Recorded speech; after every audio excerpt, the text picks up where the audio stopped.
Hoy veremos la definición formal de tensor y el tensor métrico. Las reglas de transformación de los tensores es por donde vamos a empezar, porque son necesarias para poder definir realmente lo que es un tensor.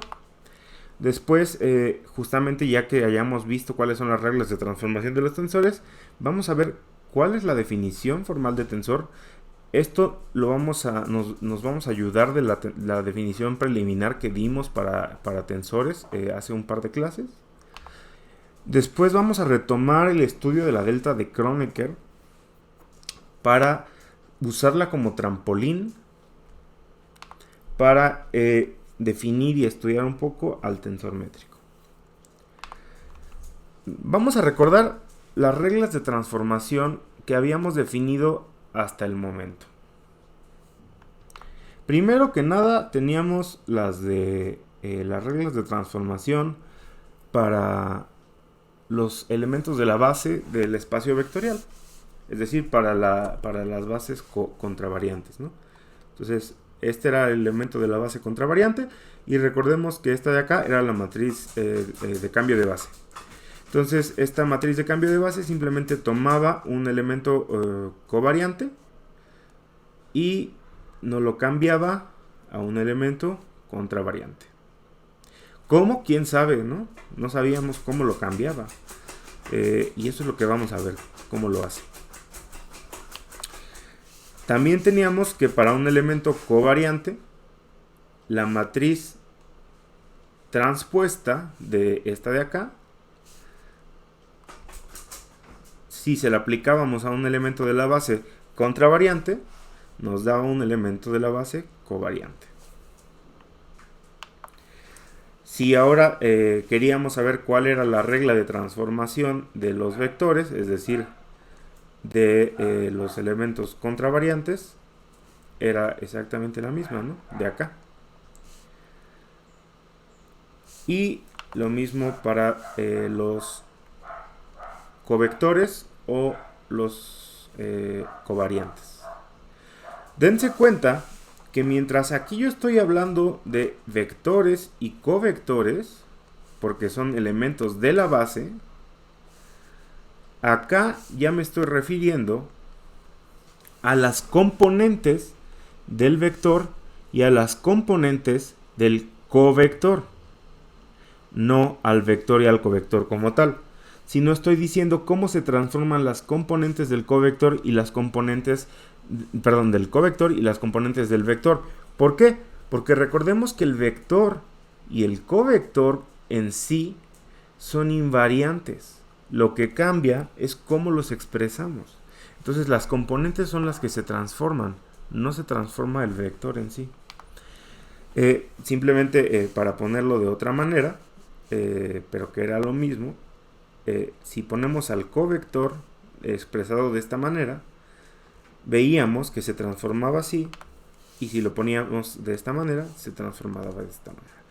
Pero recordemos que un vector expresado así, en el que de esta manera simplemente estamos haciendo un cambio de una base una base beta a una base gamma, y aquí el covector expresado de esta manera, estábamos cambiando de una base dual beta estrella a una base dual gamma estrella. Si se daban cuenta, este de acá era el mismo que este de acá y este de acá era el mismo que este de acá. Por eso lo volví a poner, ¿no? Porque nos dábamos cuenta que la base dual era gamma y la base gamma estrella era en realidad beta. Entonces, y de hecho lo demostramos cuando vimos formas bilineales, ¿no? Que siempre podíamos encontrar una base dual que fuera la misma que la base a la que queríamos cambiar dentro del mismo espacio vectorial. Y también siempre podíamos encontrar una base en el espacio vectorial que fuera la misma que la base alternativa dual a la que queríamos cambiar. ¿Por qué? Pues porque el espacio doble dual era isomorfo al espacio vectorial. Muy bien, entonces estas son las reglas que teníamos para transformar los vectores a covectores y los covectores a vectores. Y esta de acá es particularmente importante porque teníamos, es la regla para transformar transformaciones lineales, valga la redundancia. Pero dense cuenta que aquí fue el primer caso que encontramos de un tensor de orden mixto. En este caso era un tensor de orden 1 contravariante y 1 covariante. Y quiero que noten que mientras acá teníamos que para el vector necesitábamos una matriz que si bien era uno covariante y uno contravariante, en realidad estaba actuando sobre un covector, y acá para transformar un vector en un covector necesitábamos una transformación lineal, es decir, un tensor 1, 1, que estuviera actuando sobre el vector. Acá, como tenemos un tensor de orden mixto, necesitamos dos matrices, es decir, dos tensores de orden mixto. ¿Por qué? Porque una va a actuar sobre su componente covariante y la otra va a actuar sobre su componente contravariante. Eso ya nos está dando una pista de cómo se van a transformar las componentes de los tensores de orden mixto, ¿no? De órdenes más altos. Pero bueno, vamos a ver qué pasa ya para un tensor de orden 2 contravariante primero. Primero lo vamos a expresar, como ya sabemos, el viejo y conocido descomposición en componentes. Y ahora vamos a usar nuestras expresiones para, ya saben que yo soy el loco de las sustituciones, sustituir a los elementos de la base. Entonces ya sustituí a los elementos de la base, donde recuerden, este de acá es mi índice libre, este es mi índice libre. Entonces estos son mudos y se preserva que este sigue siendo el índice libre, y entonces a los mudos, como no hablan, yo los puedo decir lo que quieran y nunca se van a quejar, entonces yo los puedo llamar como yo quiera. Entonces yo elijo llamarlo I a este y a este J, ¿no? Como estos de acá siguen siendo escalares, los puedo sacar del producto tensorial y me quedan multiplicando a este escalar, y simplemente me queda este producto de elementos de la base. Dense cuenta que yo empecé con estos elementos de la base que eran KL y además eran contravariantes. Y ahora tengo estos elementos de la base que son IJ, pero además son covariantes. Entonces, ¿qué voy a tener? Pues ahora tengo un tensor de orden 2, pero covariante. Lo que quiere decir que las componentes de este tensor, es decir, estas de acá, se van a transformar de esta manera. Es decir, que si yo quiero obtener mis componentes covariantes, es decir, las expresadas en esta base, yo tengo que aplicarle a las componentes estas dos matrices de cambio de base, o estos dos tensores, lo que me da esta regla de transformación para las componentes de un tensor 2 contravariante. Lo podemos ver fácilmente. Este tensor es 2 contravariante y está expresado en esta combinación de elementos de la base. Es decir, yo puedo cambiar esto de acá por este tensor y me va a quedar esto. Y pues esto obviamente es A, pero en otra base. Ahora yo empecé con un tensor 2 contravariante y tengo un tensor 2 covariante. Quiero que se den cuenta que estoy cambiando la notación y es la que vamos a usar a partir de ahora, porque vamos a escribir el rango de un tensor de esta manera, en la que la primera entrada se va a referir a la contravarianza Y la segunda entrada se va a referir a la covarianza. Si se fijan, esto es mucho más económico que estar escribiendo 2 contravariante, 1 covariante, o ya cuando tengamos tensores de órdenes mixtos, escribir m contravariante, n covariante y así todo el tiempo. Pues mejor nada más lo pongo entre paréntesis de esta forma y ya se sobreentiende. Entonces, para tensores de orden de rango 2 contravariante se transforman de esta manera. ¿Qué pasa si ahora yo quiero obtener estas componentes a partir de estas? Pues es muy fácil, ¿no? La experiencia nos dice que lo único que necesito es multiplicar por la inversa de estas matrices a esta expresión. Y entonces esto nos va a dar esta expresión de acá, en la que lo primero que hice fue multiplicar. Como este es un escalar, lo puedo pasar de este lado. Y ahora sí multiplico primero por esta y luego por esta, ¿no? Y entonces yo multiplico por las inversas. Y ahora sí ya tengo, cambio los índices para que me quede el A y J de este lado, porque me gusta el A y J, nada más por eso. Y el AKL me quede de este lado. Y me quedan esta regla de transformación para el tensor de rango 2 covariante. Es decir, si yo empiezo con las componentes covariantes de un tensor y le aplico esta transformación, voy a obtener las componentes contravariantes. Pues lo cual tiene sentido, ¿no? Porque recordemos, si yo tenía esta transformación, pues prácticamente era lo mismo que esto, pero con una de un lado y la otra del otro.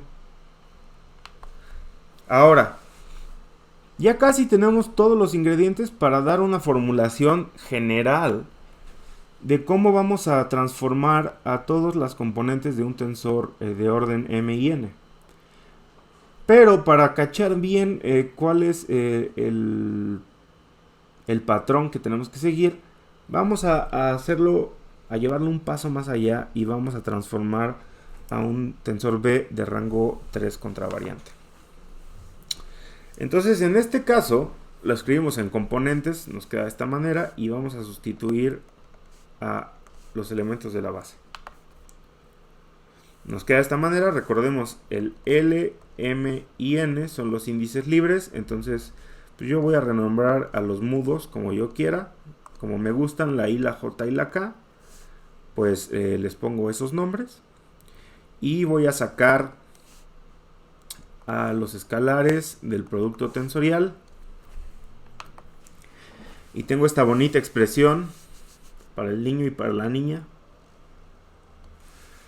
que me da la transformación que me lleva de esta componente que es 3 contravariante en este sistema coordenado a este producto tensorial de elementos de la base que claramente es 3 contravariante. Entonces ahora, si yo elijo que todo esto se llame BIJK, pues tengo este tensor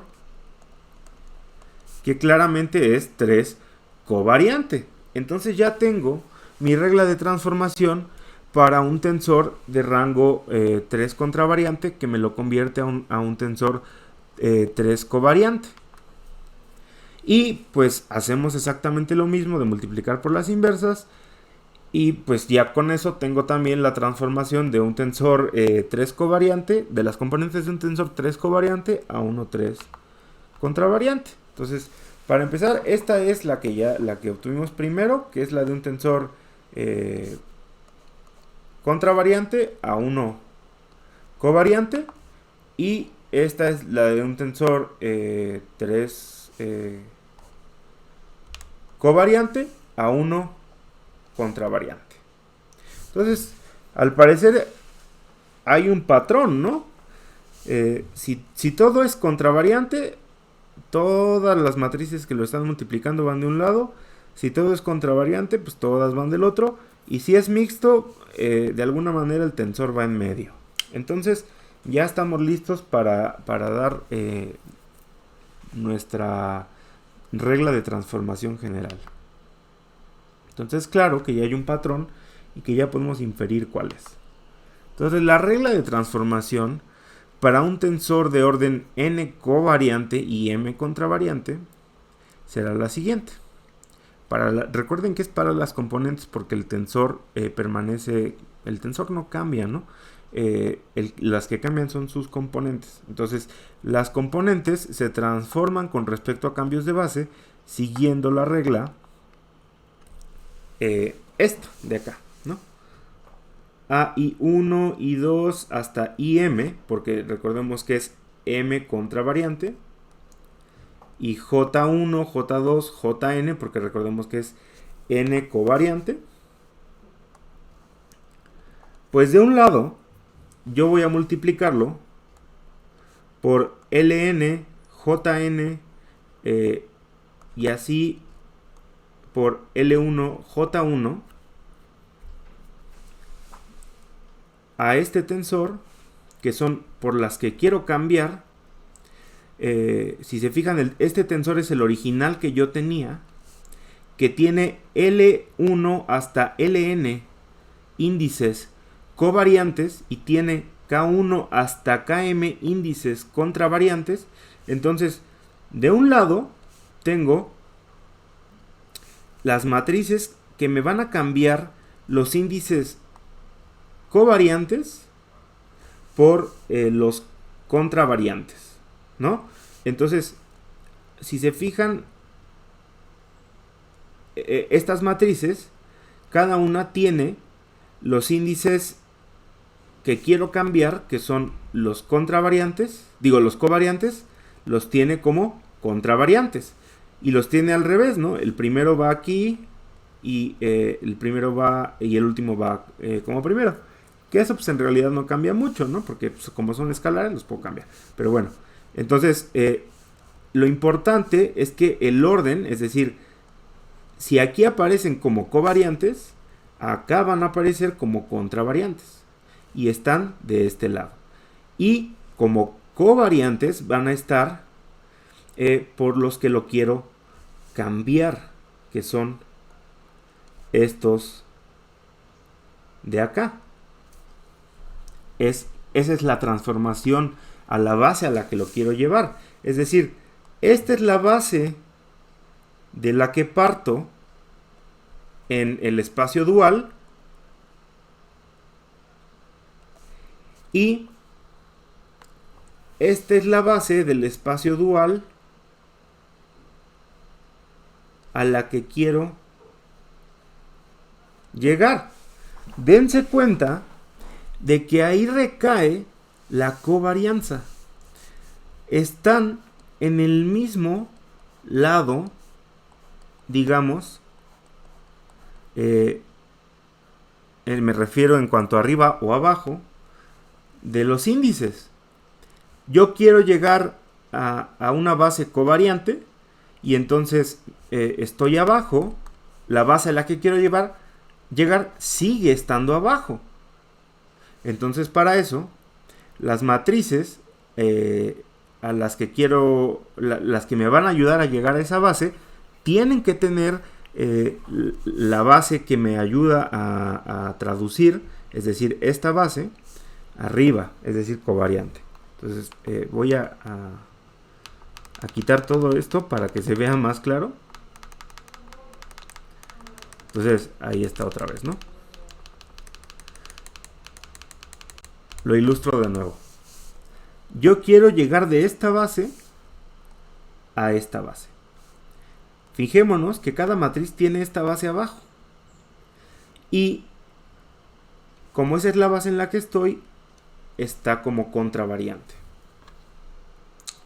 Por otro lado, la base original contravariante está aquí arriba. Y yo quiero llegar a la base contravariante y M. Bueno, fíjense que la base contravariante aparece como covariante en estas matrices de transformación. Y la base a la que quiero llegar también aparece aquí arriba en las matrices. Entonces, esta es la regla de transformación para los vectores, para los tensores de orden n covariante y m contravariante.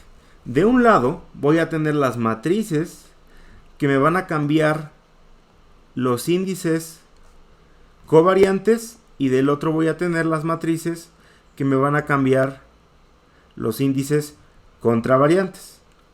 Dense cuenta que por sí solas, estas matrices, que estoy llamando matrices, porque es el lenguaje que tenemos familiarizado para matriz cambio de base, estos de acá ya son por sí mismos tensores de rango 1 covariante, 1 contravariante.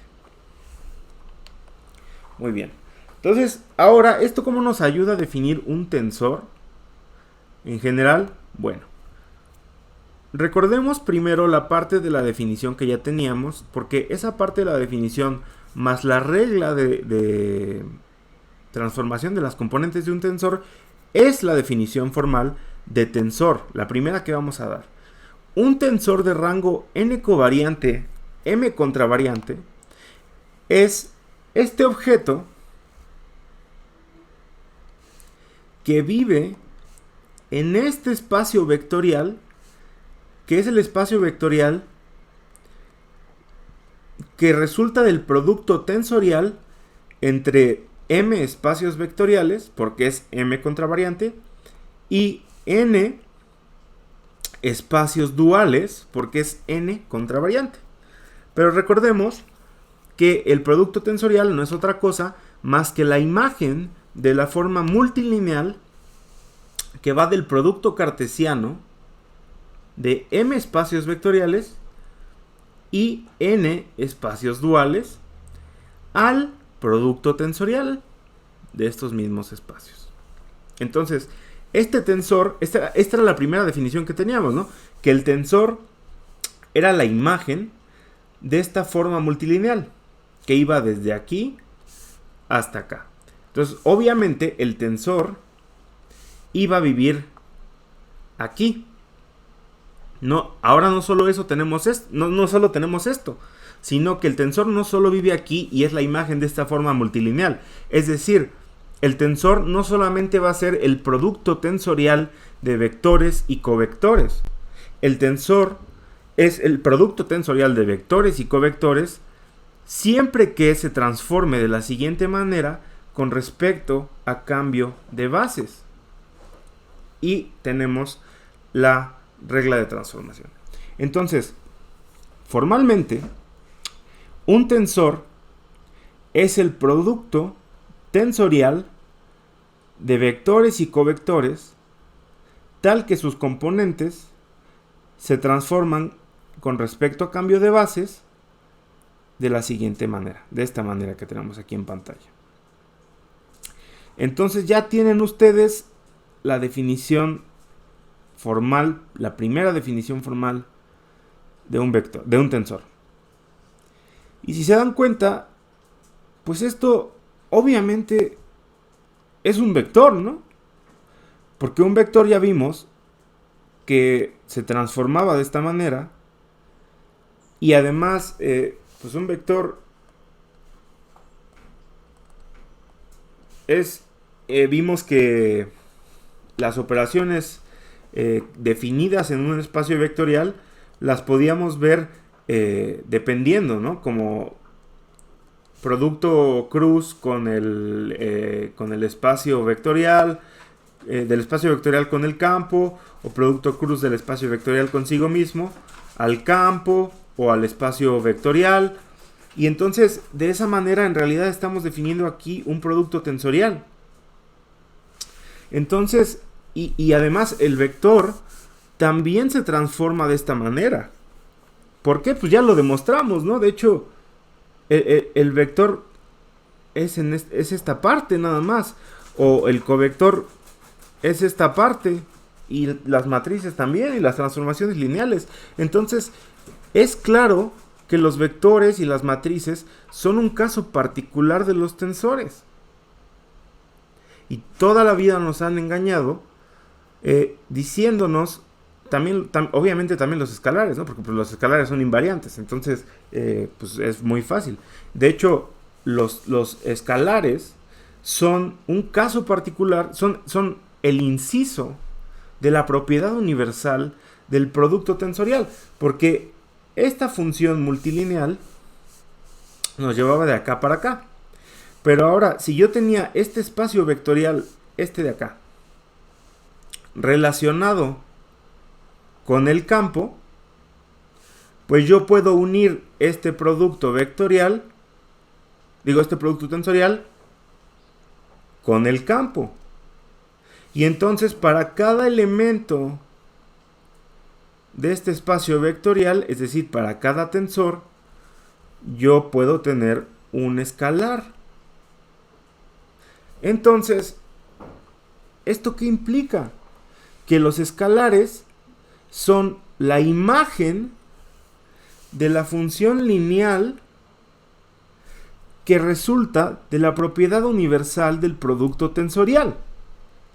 Y entonces todo con lo que trabajamos resulta de los tensores.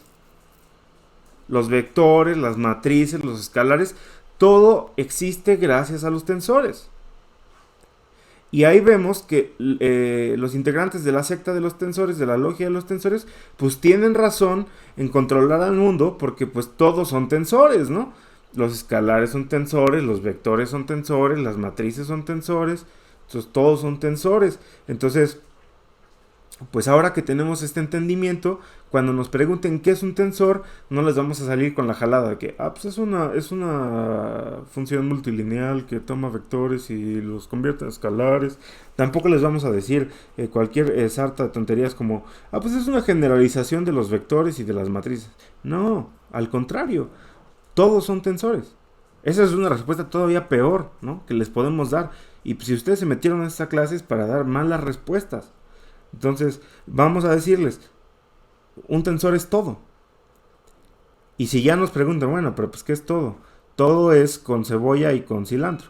Entonces, ya en buena onda les podemos decir, un tensor es un elemento de un espacio vectorial que se define gracias a una función multilineal específica que llamamos el producto tensorial, que es una manera de operar entre vectores y covectores. Los covectores simplemente son las funciones lineales que se definen de un espacio vectorial al campo, pero además este producto tensorial entre vectores y covectores, no todos los productos tensoriales entre vectores y covectores van a ser tensores, sino que sus componentes se tienen que transformar de una forma específica con respecto a los cambios de base.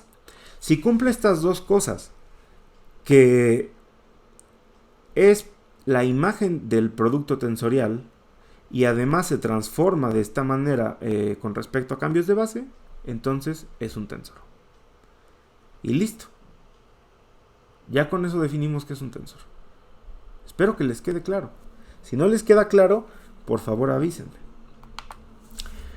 Ahora, ya que tenemos definido qué es un tensor, vamos a ver qué es el tensor métrico. El primer encontronazo que tenemos con el tensor métrico, y por eso les digo que los tensores están en todo, aunque no lo sepamos, es la matriz identidad. Y como sabemos, la matriz identidad tiene múltiples identidades. En realidad debería llamarse la matriz de múltiples identidades, de identidades múltiples. Es la delta de Kronecker, fue una de las primeras cosas que vimos. La delta de Kronecker coincide con el tensor métrico para el espacio euclidiano.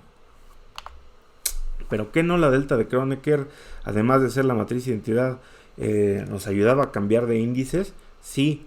Y además, ¿qué no la métrica, como vimos en topología, era una forma de medir distancias? ¿Cómo la matriz identidad me va a ayudar a medir distancias Si prácticamente me han enseñado toda la vida que la matriz identidad no hace nada. No hace nada, o sea, literalmente lo único que hace es multiplicarse por una cosa y me da esa misma cosa. ¿Cómo es? Significa, o sea, de qué manera puedo ver que la matriz identidad me ayuda a medir distancias? Bueno, vamos a ver. Primero que nada vamos a definir el producto escalar entre vectores usando la matriz identidad. Vamos a ver ejemplos concretos, relativamente concretos, y para eso vamos a tomar dos vectores en el espacio vectorial de dimensión 2 sobre R, B con componentes B1 y B2 y U con componentes 1 y U2, y a la matriz identidad de 2 por 2 sobre los reales, ¿no? Entonces, vamos a escribir esto de acá, que es V transpuesto por la matriz identidad por el vector U. Ahorita no me hagan caso de por qué lo estoy escribiendo así. Y esto simplemente es V transpuesto, como es un vector, pues es un vector, regularmente lo escribimos como columna, lo vamos a escribir como renglón. Si ustedes vieron la ayudantía de ayer, sabrán que un vector columna transpuesto es un covector, pero ahorita no vamos a hablar tanto de eso, sino lo único que vamos a hacer es dar por hecho que vieron la ayudantía de ayer, y cuando lo pasemos a índices lo vamos a escribir como un covector, es decir, en su forma covariante. Y tenemos la matriz identidad y el vector columna. ¿Por qué lo escribimos así? Porque recordemos que no habría manera de hacer esta operación si este no estuviera escrito de esta manera. Ahora, este producto me va a dar, primero si hacemos esto de acá, me va a dar U1, U2, así. Eso pues no hay ningún problema, ¿no? Y ahora, si yo le multiplico V1 y V2, esto ya me va a dar esto de acá. Y esto de acá no es otra cosa más que VI, UI, que es el producto punto. Entonces, ¿esto en realidad era necesario? Poner a la matriz identidad. Pues la matriz identidad no hizo nada más que pues no hacerle nada a este vector, ¿no? Bueno, vamos a ver que sí es necesario. ¿Por qué? Porque recuerden que ya vimos que la matriz identidad era la delta de Kronecker. Entonces yo puedo escribir a este vector transpuesto, si el vector transpuesto, si el vector V, los componentes del vector V era VJ, el vector transpuesto va a ser su versión covariante.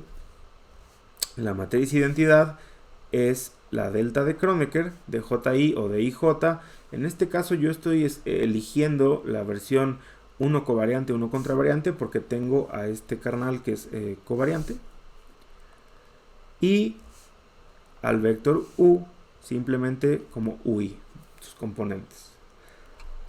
Esto, si un no iniciado lo ve, pierde la cabeza porque ni siquiera va a saber qué significa. Pero es exactamente esto de acá.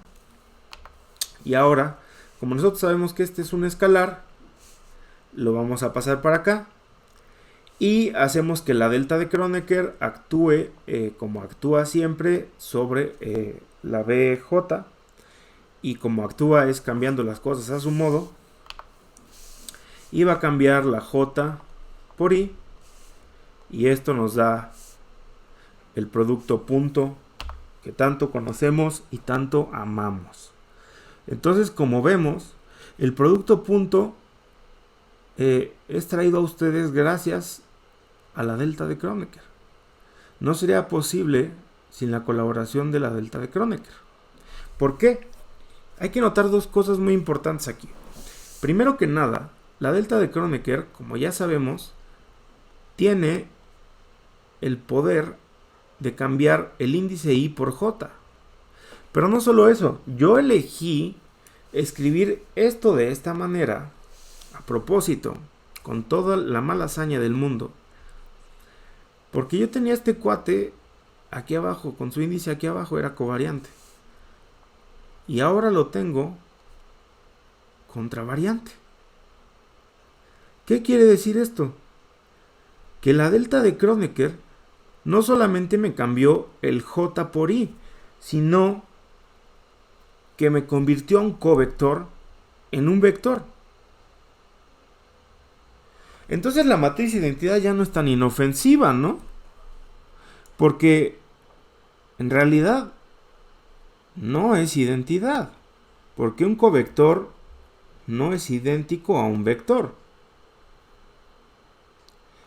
Es su transpuesta, pero no es idéntico. Entonces, en este caso, la delta de Kronecker está subiendo el índice. Y no solo lo está subiendo, lo está renombrando. Y gracias a eso, yo obtengo el producto punto.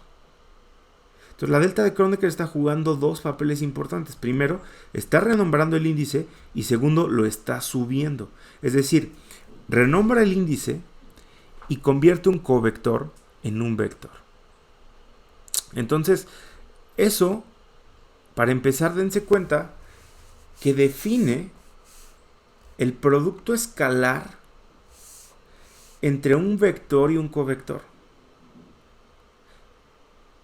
Y pues eso era algo que no teníamos, en realidad no hubiéramos sabido hacer si no tuviéramos la delta de Kronecker.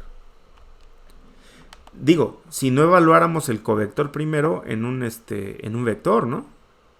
Ahora, para dejar bien clarito que la delta de Kronecker es la métrica, es decir, es el tensor métrico, y con eso me refiero a que es la manera de medir distancias en el espacio euclidiano, vamos a hacer el producto de B consigo mismo. Entonces, vamos a pegarnos a lo que llevamos hasta ahorita en el caso en el que el primer vector, es un covector en realidad, ¿no? Es decir, es su transpuesto. Entonces, tenemos esta parte de acá y esto nos los va a cambiar, nos va a subir el índice y nos lo va a renombrar y nos da las componentes multiplicadas por las mismas componentes. Y esto yo no sé ustedes, pero según yo es un cuadrado. Entonces es la componente, la suma de las componentes al cuadrado. Y la suma de las componentes al cuadrado, hasta donde yo sabía, es la distancia al cuadrado, que estoy llamando S cuadrada. Y claramente S cuadrada es la distancia euclidiana al cuadrado. ¿Por qué? Pues simplemente vamos a ver el ejemplo, ¿no? X cuadrada más Y cuadrada más Z cuadrada. Esto claramente es la distancia al cuadrado. En este caso, pues yo la D no me gusta, le estoy llamando S, y ya veremos por qué cuando veamos geometría diferencial la próxima semana. Entonces, esto de acá es exactamente eso. Entonces, sin ningún problema, yo puedo llamar al producto interior, es decir, al producto escalar entre vectores, la distancia euclidiana. Y la voy a llamar S, porque pues no está al cuadrado, ¿no? Y ese va a ser el producto escalar entre vectores. Pero pues yo a ya lo puedo definir de otra manera, sin tener que hacer este producto escalar entre vectores con el punto, ¿no? Porque pues, esto ya es muy arcaico, muy de gente salvaje. Entonces, lo voy a definir a través de la delta de Kronecker. Y esto está padrísimo, porque no solo me permite definir el producto escalar entre un vector y un covector a través de la delta de Kronecker, sino que las implicaciones de esto es que yo puedo medir la distancia, sea lo que eso signifique, entre un vector y un covector. La distancia euclidiana en este caso, porque estoy usando la delta de Kronecker. Pero también recordemos que pues esto ahorita estamos viendo solamente en el caso de un vector y un covector. Me van a decir, bueno, pero pues esto, pues ¿cómo yo sé que esto es válido para vectores, no? O sea, en este caso el primer vector es un covector. ¿Cómo sé que esto es válido en el caso en el que el primer vector realmente está expresado como un vector? Bueno, Recordemos de cuando vimos la traza de un vector, que la definimos como la suma de sus componentes de la diagonal, la traza de un tensor, perdón. Y para obtener las componentes de la diagonal, lo multiplicamos por la delta de Kronecker 2 de rango 2 covariante, contravariante. Entonces, yo puedo cambiar este índice de J a I simplemente con esta delta de Kronecker de rango 2 contravariante. Entonces, si yo quiero cambiar mi índice sin necesidad de bajarlo, uso la delta de Kronecker del mismo rango. Y entonces yo puedo definir a mi producto interior, mi producto escalar entre vectores, es decir, a mi distancia euclidiana, en función de la delta de Kronecker, como esto de acá. Como esto para los más atrevidos y esto de acá para los más conservadores. En el que la delta de Kronecker es de rango 2 covariante, contravariante, y estos de acá también son 2 contravariantes y por lo tanto son 2 vectores. Y si nos queremos alocar, como diría Bob Ross,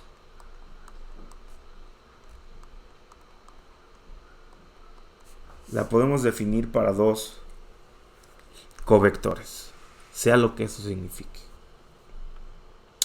Entonces, este objeto, que esta es la delta de Kronecker que tanto conocemos y amamos, nos está indicando una manera de medir en el espacio euclidiano. Entonces, claramente es la métrica del espacio euclidiano. Pero, como vamos a ver cuando entremos a la parte de geometría diferencial, pues no siempre vamos a medir en el espacio euclidiano. Queremos algo mucho más general, algo pues que nos sirva para todo, ¿no? Y por eso vamos a definir al tensor métrico de una manera pues más chida. En el caso más pequeño del tensor métrico es una forma bilineal porque pues necesita de 2 vectores, ¿no? Porque pues no puedes medir a un vector solito. En todo caso lo puedes medir con respecto a él mismo, pero no lo puedes medir con respecto a la nada. Lo puedes medir con respecto a 0, pero también lo estás midiendo con respecto a algo. Entonces siempre necesitas medir algo con respecto a otra cosa, compararlo. Entonces el tensor métrico siempre es una forma bilineal, cuando menos y cuando más es una forma multilineal. Entonces el tensor métrico, el primer caso que vamos a ver que se extiende, es el caso en el que es una forma multilineal, bilineal.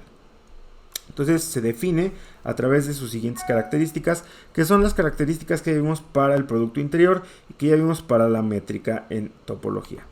Para empezar, es positivo definido. Quiere decir que el tensor métrico aplicado sobre U y V es mayor o igual que 0 y que además es simétrico. Es decir, G aplicado en U y V es lo mismo que G aplicado en BU, y esto es igual al producto interior de U con V. Y esto quiere decir que es positivo definido y simétrico, ¿no? Adicionalmente podemos pedir que la métrica, es decir, el tensor métrico, que vamos a llamar simple métrica, sea no degenerada. Cuando hablamos de espacios con producto interior y yo mencioné que no era degenerado, hubo una pequeña duda en Twitch porque di por hecho una cosa. Aquí ya lo definí bien, ya no di por hecho nada. Entonces G en U y V es 0 cuando para todo U en el espacio vectorial y todo U es diferente de 0 y esto es igual a 0. O sea, si todo U en el espacio vectorial es diferente de 0, pero el tensor métrico de U y V es 0, entonces V es 0. Eso implica que sea no degenerado. Y si es no degenerado, pues obviamente va a ser positivo definido, ¿no? Bueno. Entonces, el tensor métrico es una forma bilineal cuando menos y una forma multilineal en general, como ya les había comentado. Ahora vamos a redefinir el producto interior usando el tensor métrico. Ya definimos el producto interior usando la métrica, la métrica euclidiana, que es la delta de Kronecker. Ahora vamos a usar el tensor métrico. Primero, entre vectores, simplemente vamos a escribirlo de esta manera. Aquí ya vamos a empezar a usar índices de esta manera, A y B, C, D, E, así. ¿Por qué? Porque en el caso hasta ahorita habíamos estado trabajando en espacios que eran semejantes al euclidiano. Entonces los índices I, J, K, así, pues eran buenos, nos servían porque pues, las coordenadas siempre eran semejantes a la euclidiana. Pero ahora vamos a usar índices A, B, C, D, porque no queremos asumir que estamos en ninguna coordenadas específicas. ¿Qué quiere decir esto? Que la métrica, si yo le digo que está en I, J, K, pues la estoy forzando de alguna manera a que esté en coordenadas del espacio euclidiano. Si yo le pongo mu, nu, estoy forzándola a que esté en coordenadas del espacio-tiempo. Porque recordemos que ahora, para simplicidad, vamos a empezar a omitir los elementos de la base, porque pues es pesado estarlos trayendo todo el tiempo, y vamos a empezar a trabajar solamente con las componentes de los tensores. Entonces los índices son los que van a traer todo el peso que nos va a decir en qué base estamos expresando al tensor. Entonces, para no comprometernos con ninguna base, en este momento, ya a partir de ahora, vamos a expresar a los índices con estas letras, ¿no? Entonces, el producto interior usando al tensor métrico entre dos vectores lo vamos a escribir así, con la forma covariante de la métrica. Entre covectores, simplemente vamos a escribirlo con la forma contravariante de la métrica. Y entre un vector y un covector, pues ustedes ya se la saben, con la forma uno covariante y uno contravariante de la métrica. Ahora, la notación anterior nos permite definir el producto escalar entre tensores de cualquier rango, como vamos a ver, usando el tensor métrico. ¿Se acuerdan que habíamos visto justamente la doble contracción? Pero la doble contracción simplemente era, se podía definir para tensores de rango 2 y había dos maneras de definirlo, entonces era un relajo. ¿Por qué? Porque para tensores de rango 3 la doble contracción ya no nos daba un escalar. Bueno, con el tensor métrico ya podemos contraer los tensores del rango que queramos y podemos asegurar que si usamos el tensor métrico adecuado nos va a dar un escalar. Vamos a definir la contracción de dos tensores de estas maneras.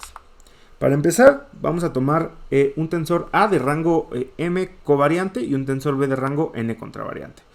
Los vamos a contraer usando el tensor métrico de rango M contravariante y N covariante. Si se dan cuenta, estoy usando el tensor de un rango contrario a los dos tensores que quiero contraer.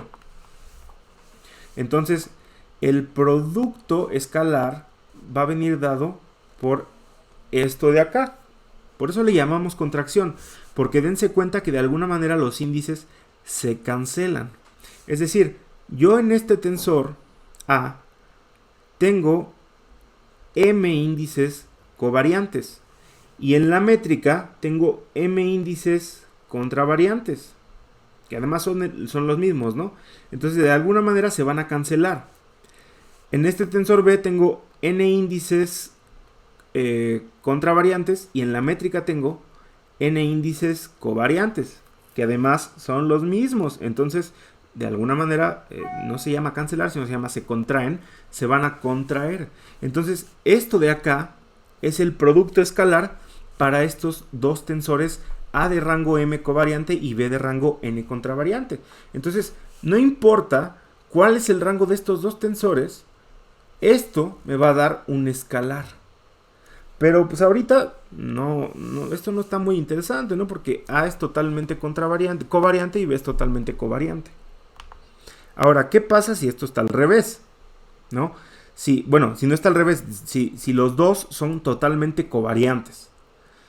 A es totalmente de rango N covariante y B es totalmente de rango M covariante. Ahora, yo quiero a mi escalar S ¿Cómo voy a obtener a mi escalar S? Pues a través del tensor métrico de rango n más m, pero contravariante. Recordemos que el rango va a ser contrario al rango de los tensores que quiero contraer. Entonces, en este caso, tenemos aquí al tensor A, que es de rango n covariante, y al tensor B, que es de rango m contravariante. Dense cuenta que aquí la métrica es totalmente contravariante, pero tiene los mismos índices que A, de manera que de alguna manera se van a cancelar, en realidad se contraen, y tiene los mismos índices que B, entonces también se van a contraer, y eso nos va a dar este escalar. Y el último caso sería en el que tenemos al rango n, al tensor A de rango n totalmente contravariante y al tensor B de rango m totalmente contravariante.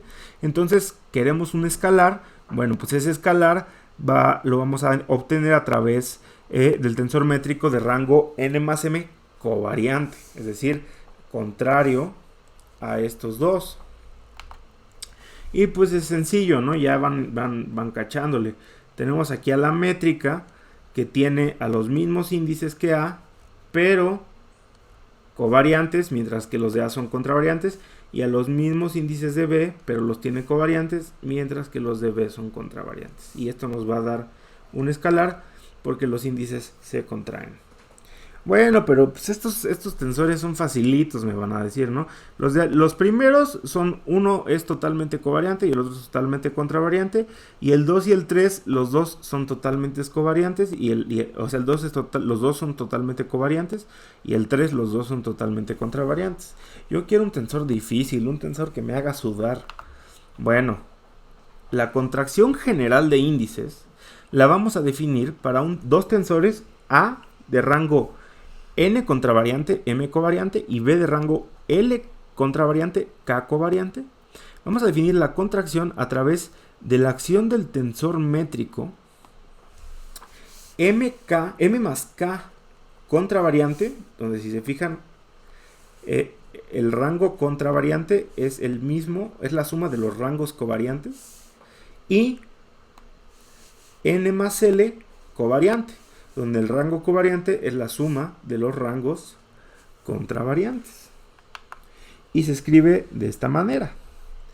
Este escalar es simplemente producto de que estoy aplicando el tensor métrico sobre A, que tiene a los índices C1 hasta n contravariantes, y como vemos la métrica tiene estos mismos índices de manera covariante, y también tiene a los índices A1 hasta M de manera covariante, y la métrica también los tiene, pero de manera contravariante, mientras que B tiene a los índices de 1 hasta L de manera contravariante, y la métrica le dice, espérate carnalito, yo también los tengo, pero de manera covariante. Y B también tiene a los índices B1 hasta K de manera covariante, y la métrica los tiene, pero de manera contravariante. Entonces, la métrica es como el mismísimo pollo Saldívar al que no se le escapa una. El sarcasmo se detecta. Entonces, a la métrica sí no se le escapa ni una, y todo lo convierte en un escalar si sabemos usarla bien. Entonces definimos al producto escalar como la acción de la métrica sobre los tensores, y ya no le vamos a llamar producto escalar, le vamos a llamar contracción de índices. Y si la sabemos usar bien, siempre nos va a dar un escalar, siempre que querramos. Hay veces que no vamos a quererla usar para que nos dé un escalar, sino para bajar o subir índices, para renombrar índices, pero hay veces que sí la vamos a querer usar para que nos dé un escalar. Entonces el producto escalar entre tensores lo definimos como la contracción de dos tensores del mismo rango o cuyos respectivos rangos contravariante y covariante sean iguales, y se entenderá como el producto escalar de tensores. Ahora, ya para finalizar, el tensor métrico tiene las siguientes propiedades. Para empezar, es simétrico en todas sus versiones. ¿Qué quiere decir? Que no importa yo cómo lo acomode, siempre es el mismo. O sea, este cuate es sincero, no cambia, siempre puedes contar con él. siempre es el mismo.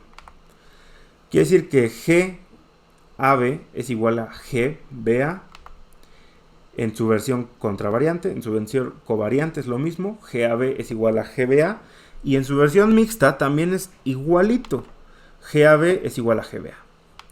La siguiente es que nos permite subir y bajar índices, es decir, yo tengo a GAB y se lo aplico a este tensor que es de rango 1 covariante, pues va a cambiar la B por A.